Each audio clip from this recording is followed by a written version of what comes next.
बहुत सुंदर चुटकुला गीत बा। आप लोग सुने, कमेंट के बताई कैसन लगा। तनिका चटनी के हो करनवा पियर सियाई गईले ना। तनिका चटनी के हो करनवा पियर सियाई गईले ना। पियर सियाई गईले ना। पियर सियाई गईले ना। तनिका चटनी के हो करनवा पियर सियाई गईले ना।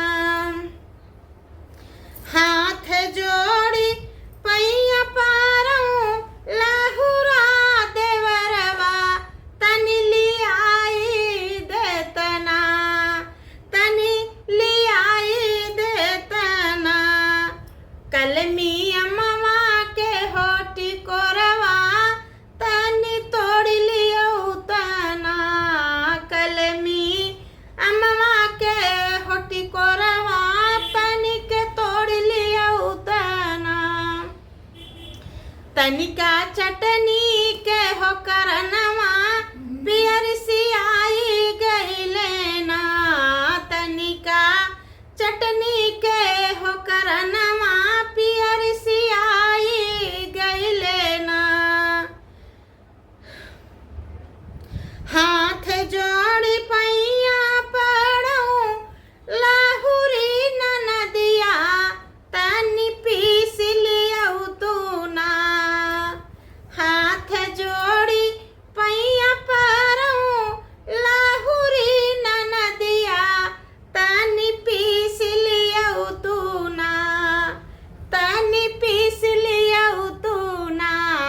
कलमी अम्मा के होटी को चटनिया तनि के पीस लियो तू ना। कलमी अम्मा के हो चटनिया तनि के पीस लियो तू ना। तनिका चटनी के हो करनवा पियर सियाई गईले ना। तनिका चटनी के हो करनवा पियर सियाई गईले। हाथ जोड़ी के पैया पारऊं हमरी ससुइया तनि मनाई लियो तू ना। तनि मनाई लियो तू ना।